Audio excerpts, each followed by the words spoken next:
Hey, what's going on, guys, and welcome back to another Fallout 4 Mods Weekly, the show where we take a look at some really cool and interesting mods that have come out in the past week for Fallout 4.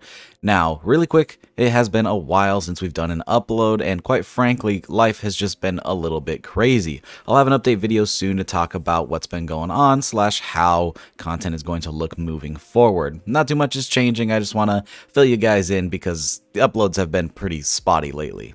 Anyways, let's get back to the video. We have some really cool mods to talk about this week. Some cool new lore-friendly stuff, some new weapons, and of course, some really fun and interesting changes to improve the way that you play Fallout 4. So without further ado, let's go ahead and get started with the first mod, which is Classic Power Armor Training by Ghost FC3S. This is going to add the classic style of power armor training that you would experience in past Fallout games. No longer will you just automatically know how to operate this gigantic suit of armor. Now you actually have to go and get training for it, which I really like. In past games, it was always a little bit confusing as to why you needed power armor training, since the power armor didn't look too crazy different from regular armor. But now, with the new system of Fallout 4's power armor, the training made a lot of sense. But then they removed the power armor training, which was just a total step in the wrong direction. But this mod is gonna fix that. So now, whenever you try to get into power armor without power armor training, you'll be able to actually enter the power armor, but you're not going to be able to go anywhere. As soon as you try to take a step, it's going to kick you out and prompt you with a message that says that you need to get power armor training. And now there are new NPCs that will do exactly that. They will provide you with the knowledge so that you can train in power armor. In total, there are 4 new trainers added to the game. One is a Brotherhood of Steel member, one is a gunner, and one is a Minuteman. Now, obviously, you're going to need to join these factions in order to gain their trust and obtain that power armor training. However, there is a 4th NPC who can be found over at Bunker Hill, and that one you can just pay a pretty hefty price for him to teach you. So yeah, this is just going to be a nice little lore-friendly immersive mod to make power armor a little bit more valuable and not something that just everybody can use. The next mob we're checking out is known as Feral Infestations by FlashyJoer. Now this mod is absolutely incredible for anybody who loves adding new content to Fallout 4. This is going to add a new sort of way to encounter feral ghouls in the Commonwealth. This is going to add infestations that will pop up all over the map that you will have to go and clear out, or you will risk them getting bigger and more dangerous. If you've ever played State of Decay, this is going to work very much like that. Now, the way the mod works is once you enable it, as you walk around the Commonwealth, there is a chance that you'll see a pop-up that there is a nearby feral infestation that you need to clear out. Now, when it first pops up, this is just going to be a level 1 infestation. All you have to do is head over, kill all the ghouls, and then the infestation is cleared, and there are chances for more to pop up. In the default setting, there will only be a maximum of 3 infestations. However, you can go into the mod configuration, set that number up to a maximum of 6. So you can have a total of 6 infestations at a time that are growing and getting more and more dangerous. If you fail to clear out an infestation, they will grow larger up to level 2 and even level 3. And once they've hit level 3, there will be far more ghouls, and they will now attack the nearest settlement. So this adds a new way to trigger settlement attacks, which I think is really cool. And these attacks are going to be super dangerous, as there's going to be a ton of ghouls coming from this infestation in search of food at your settlement. Now, by far the coolest part of this mod is the MCM configuration menu. So head over to the newly added Feral Infestations mod category, and you can see a ton of cool new settings. We can, of course, enable the mod. You can change the difficulty of the infestation, which will change their strength and number of ghouls. You can set that from easy all the way up to very hard. You can change the infestation chances. I have it all the way up to 100% for the purposes of testing for this mod, but by default, it's down all the way at only 5%. So you can tweak that as you like.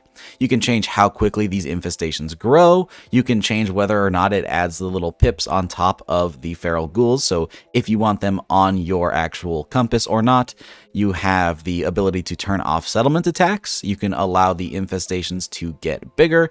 You can add random horde encounters, so you'll find roaming packs of feral ghouls, which I really like. You can add newly added enemies known as bloaters, which are ghouls that will run at you and explode. And of course, you can turn on or off the settler deaths whenever you do eventually get attacked by these ghouls. So this is really cool and very customizable. Altogether, this makes for an awesome new mod to add even more combat to the game if you're looking for ways to fill out those little dull periods between quests, and it adds a little bit of danger as you roam the Commonwealth, especially if you have that horde mode turned on. You may run into enemies when you weren't expecting them. This mod is really cool and adds even more gameplay elements to Fallout 4, so I highly recommend this one. Now, the next mod we're going to be talking about is the Plasma Rifle Redux by LolDoge1422 and Dieselface. This mod is going to add back the classic style of plasma rifle from Fallout 3 and Fallout New Vegas. So if you are a fan of that design compared to Fallout 4's, this might be a mod for you to keep interested in, as it's going to add that classic style back. Now, elephant in the room, as I'm sure you're seeing on screen, the texture quality on this mod is not the greatest. It is a very solid gray color with not a ton of detail. However, I will say that the models in this mod are absolutely excellent, and it even comes with custom animations. This is going to utilize the animations from the Lair mod by the Rizzler. And altogether, these models and these animations look absolutely excellent together. I'll go ahead and play both of the animations included in this mod so you can see exactly what I'm talking about.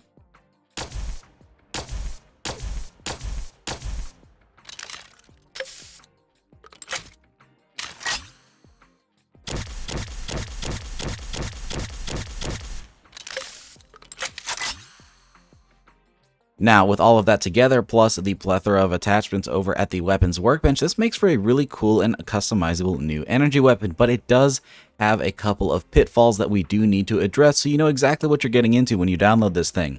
The first one is, of course, like I said, those textures. The textures on this do not really match the style of the game or the rest of the models that you'll be running into, either with mods or even the vanilla weapons, so I would really like to see either a retexture by the author or somebody to come along and do a retexture themselves. If I wasn't busy enough with my own mod projects, I'd happily take that on, but who knows, if it never happens, maybe I'll do it sometime in the future.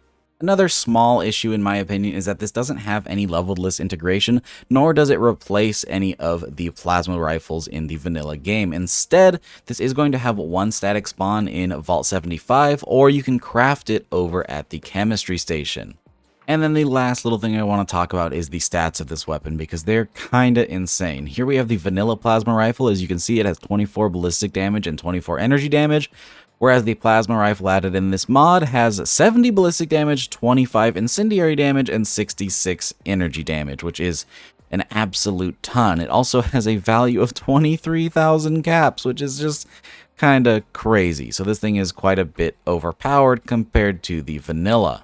Now, all this being said, this weapon has a lot of potential, and that's why I want to talk about it today. This is just a couple of updates or patches away from being a really cool new mod. The models are in excellent condition, the animations all work perfectly. All this needs is a couple of stat tweaks, which are super easy to do, and a nice retexture, which honestly isn't that difficult either. All those two things will make this mod really excellent in my opinion, and a very cool new addition to the sandbox, one that I like a lot. So stay tuned, look around the Nexus, there may be some updates for this thing coming out in the future. Hopefully this gets some more people's attention for the mod.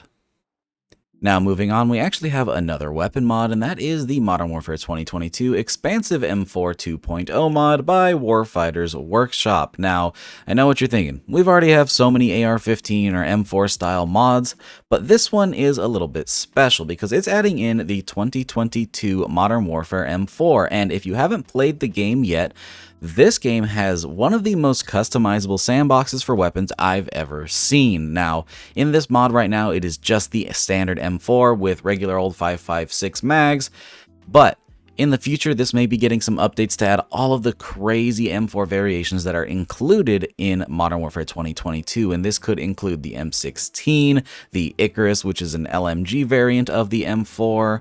There is a version that uses P90 mags and takes 5.7 ammunition. There's a lot of really cool stuff that can be added with this mod, but even without it, this version of the M4 by itself has a ton of customization, so many attachments. So if that's something you're into, this mod is going to make you really happy because you can make the M4 of your dreams. This of course does come with the custom animations included in Modern Warfare 2022. This one is not currently added to the leveled list. However, you can actually find one over inside of Fort Hagen, or you can craft it over at the chemistry station, or of course you can always just cheat it in using the console.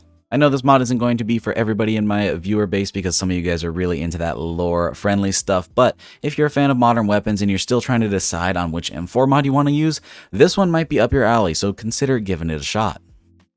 And finally, that's going to bring us to our last mod of this video, which is actually another weapon mod known as the Modern Warfare M19 by CADAVVER.